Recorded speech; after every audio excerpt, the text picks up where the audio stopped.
How's it going, guys? MrHulthen here, and I just finished watching episode 3 of the Halo TV series adaptation. And I gotta say, this episode was actually a little bit better, or well, much better than the last one. And a spoiler warning to any one of you who haven't watched the episode yet, because I'm about to spoil the crap out of this.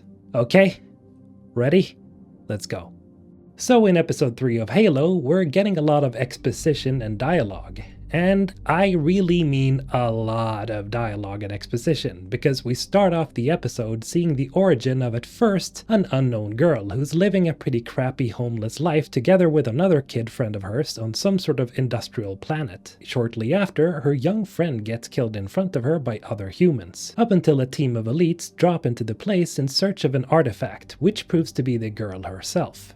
We then see that this was the memories of that one unknown woman we keep seeing with the Covenant all the time. Now, I'll be the first to admit I got pretty annoyed when I saw this woman standing next to the Covenant leadership as a leader, in the past episodes, that is.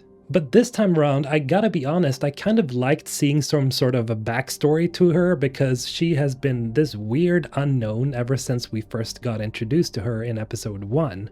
And it's pretty apparent later on that the prophets don't really seem to like her, except maybe for Mercy, but I think he's basically just playing with her and just, leading her with a carrot on a stick all the time, having sort of a relationship with her as sort of a father figure in order to make her cooperative and maybe, help them find Halo ring, because that's what the other prophets seem to be more interested in. They just want to find the Halo ring. We'll see where this goes in future episodes, but I gotta be honest, it feels like they're gonna toss her aside later on. We'll see. Anyway, we then move to one of the probably better moments so far in the series, and that's when we see the creation of Cortana through the use of flash cloning. Now again, as a casual Halo fan, I didn't really know what flash cloning meant. And a lot of you guys have been commenting on my videos about it. And seemingly it's the process that, they create AIs in Halo, and they explain it more deeply in the novels, but as I haven't read the novels,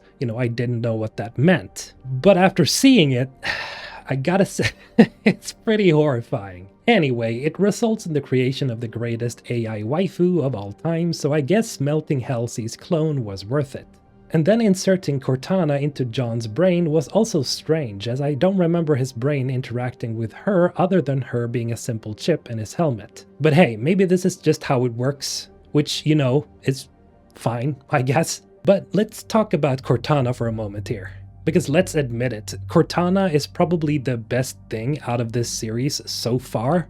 And thankfully, it's the voice actress from the games, Jen Taylor. And hearing her voice in this TV show, it kind of made me choke up a little bit, because this nostalgia just, hit me right in my gut. And I feel like Cortana was sort of the thing that I kind of needed to get into this TV show, at least a little bit. I can't say that I'm, fully on board with it, but this was sort of the connection that I needed, because I've always loved Cortana. I don't know why. Maybe I have a thing for AIs, I don't know. But hearing her again, it sort of made me feel like, oh, okay, this is starting to feel like the Halo that I remember. Not entirely, because there's a lot of stuff here that I don't recognize from the games, but it's still like, okay, I'm starting to see where this is going. I'm starting to see the train is starting to leave the platform, so to speak, for me at least. Or well, at least the Cortana train. Of course, her interaction with Master Chief is a little rocky at the start, as he doesn't want to have an AI talking from inside his head 24/7. So he's understandably at first a little irritated that she constantly pops up. And I actually like their interactions with each other so far, even if I still feel like the actor Pablo Schreiber is more like a John Halo than a Master Chief.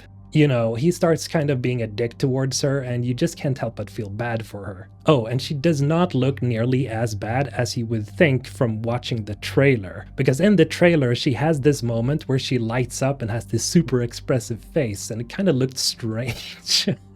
Hello, Master Chief. I'm Cortana. But the more you see her, you start noticing that she doesn't have this super overly expressive, face all the time. She doesn't have that expression constantly. But she is pretty expressive, and I do like that she's like an animated mix of Halsey and the voice actress. And I feel like they've succeeded with making her eyes really expressive of her emotions. But it is kind of strange though, isn't it, that 3 episodes in and I still can't really connect with John, but in the first few minutes of seeing Cortana, she just completely steals the show. She has single-handedly kind of saved my experience with the Halo series so far, and at least I'm glad that they kind of made her, they kind of got her right. Anyway, so the woman who's with the Covenant, she basically lays a trap for a human military vessel, and as they let her board the ship, she slaughters everyone on it because she wants to know where the mysterious artifact is. The one that John found in episode 1, which is also giving him visions of his past. And now when I saw the trailer and I saw this scene, I at first thought like, oh, what? Is she controlling the flood here? And now that I've seen the scene in its entirety, it's pretty obvious that this isn't the flood, but some form of the so-called Lekgolo. They're an entirely different species, and they can interact with stuff and can even form into foot soldiers like the hunters from the games. Anyway, the woman doesn't find anything on the ship, but we find out that the Covenant are gonna make their way to the planet we saw in episode 1, called Madrigal. Oh, and speaking of Madrigal, Kwan Ha, the girl who stayed back on the asteroid city from the last episode, well, she wants to go back to Madrigal to retake it. Except Soren won't let her. After she tries to steal a ship of his, he basically agrees to help her in exchange for a large sum of money that she promises him. And so, we'll see how that goes when they go back to Madrigal, because we know that the Covenant are heading there as well. We also see how John, with the help of Cortana, removes a canister from his back that suppresses his emotions. After this, we get to see how John explores the city on Reach during nighttime, and it's pretty apparent that he's actually feeling stuff for the first time since he was a child. And at first, I started getting pretty tired of seeing John's face all the time in this episode, but I do kind of get where they're going with this, and I guess it's because they want to form a connection between John and Reach, because Reach is the first place that John experiences emotions again, ever since he was a child. And now, as most of you Halo fans would know, Reach is, well, let's just say that I do see where the showrunners are going with this, because Reach is gonna be very important later on. John also sees a flashback of his home where he seemingly buried a second Forerunner artifact together with his father for some reason. So that's interesting.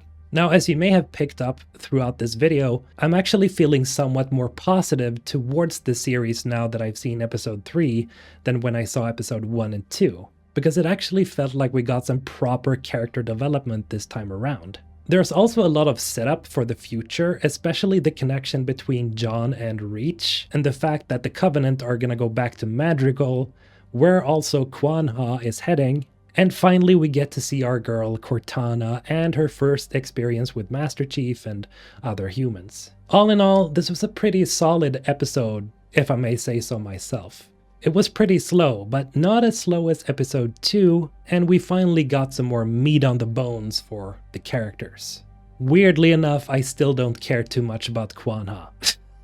And honestly, I just want to see a solid relationship building between Cortana and Master Chief, or well, John Halo.